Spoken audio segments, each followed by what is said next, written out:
I absolutely just feel completely numb now with these Reading performances that keep going this way. In my 7 years supporting Reading, it's just been constant and just constant shit, you know? Like, we've had lots of good moments, I have to say, but it's just grueling. Every so often we just have these games where we're just, I don't know, just don't show up at all. And it's always at home as well. I mean, we have our away issue right now. It's another level of bloody whack. I just got no clue what Reading even doing away. Like, how can you have such contrasting performances? But I guess now they're matching, right? But it's an absolute joke the way we're, I don't know, displaying us. I mean, I don't just understand. Like, I have belief that these players that we have on the field can do the job, but it just ain't clicking. Something ain't working on. I mean, what was it? The previous game before that, against Charlton, I heard things like Nelson Abbey and Leicester Gibbs Walker weren't gelling right. I get it that needs time, and with each match they'll get better with that. But what happened on Tuesday, I just don't understand. It just wasn't working right. And obviously once Fleetwood got their first goal, they kind of just didn't really attack as much as they wanted to, really. Really, I don't know what's going on between Nelson Abbey and Gibbs Walker. It just ain't going right. And they're like, I don't know, two heads are clashing. There was one moment where Abbey was telling Leicester Gibbs to go forward, just wasn't moving. I don't know if he was responding or not, like verbally, but he just wasn't moving. And after that, the play got broken up a bit. And they're just like, bro, I told you we were there. And he's like, whoa, all this and stuff. And it's just, oh, God. And I get like the, you know, like kind of like moaning at each other for like, come on, man, I told you what to do. Like, could you try it out and stuff like that? But geez, it just kind of shows where we're at. I mean, the fans are toxic. The players are starting to get toxic, it seems. And it's falling apart, man. You got to give credit where it's due. And we did manage to get a goal. It's just, I don't know, man. We just deserve a little bit more better with the chances that we did have. I've got to say. Don Bard got his goal, but Sam Smith probably should have scored a few times. I don't know what it was. It's the first time sort of seeing him. He's got a weird build in him, and I'm not probably shaming the guy, but Fleetwood side are just so physical and just, I don't know, they're big. I mean, what was it, number 20? Nothing to do with Sam Smith though, but against Leicester Walker on the right, just, oh my God, this guy's huge. He's got shoulders the size of Hulk, for God's sake. And even the right back was like that too. It just had a whole side just full of bulky players, and it was difficult. But with Sam Smith, this defenders there was 2-1 the whole time.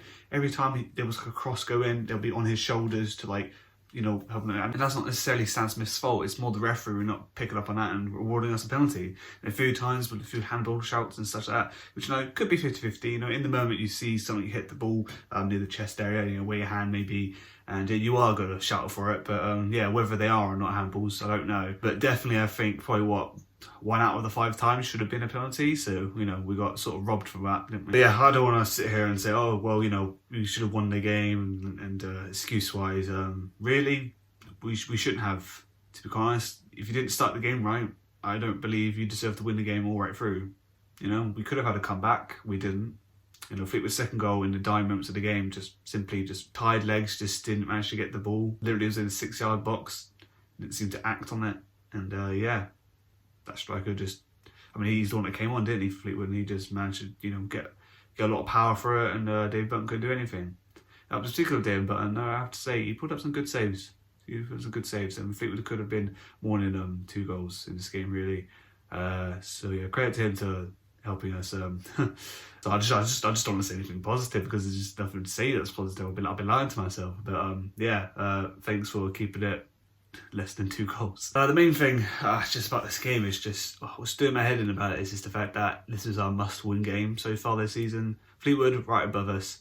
I think we're on the same points, if not a 1 point difference.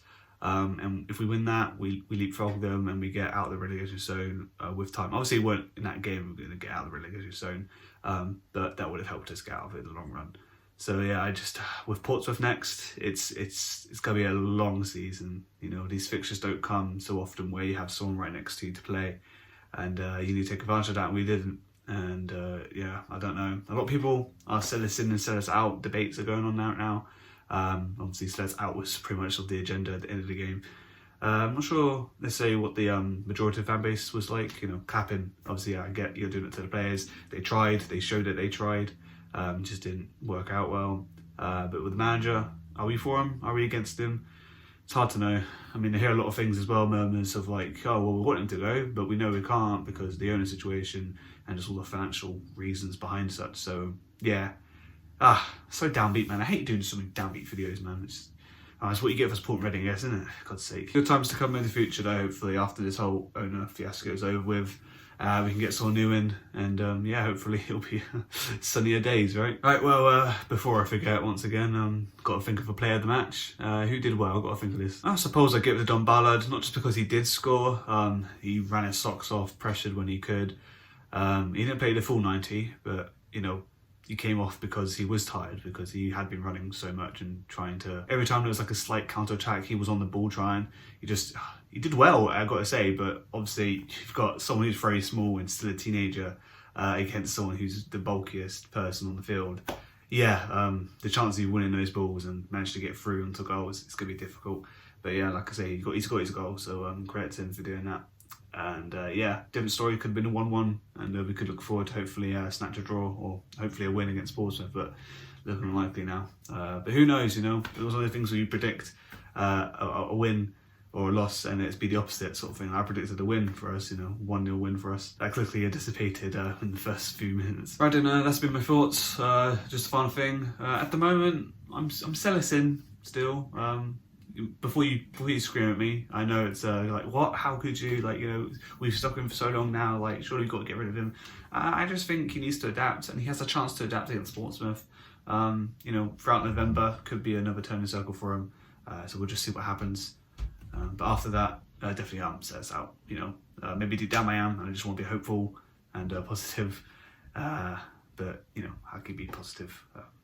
With him not really adapting much on the field. But hey, thanks for watching. If you made it this far, who knows?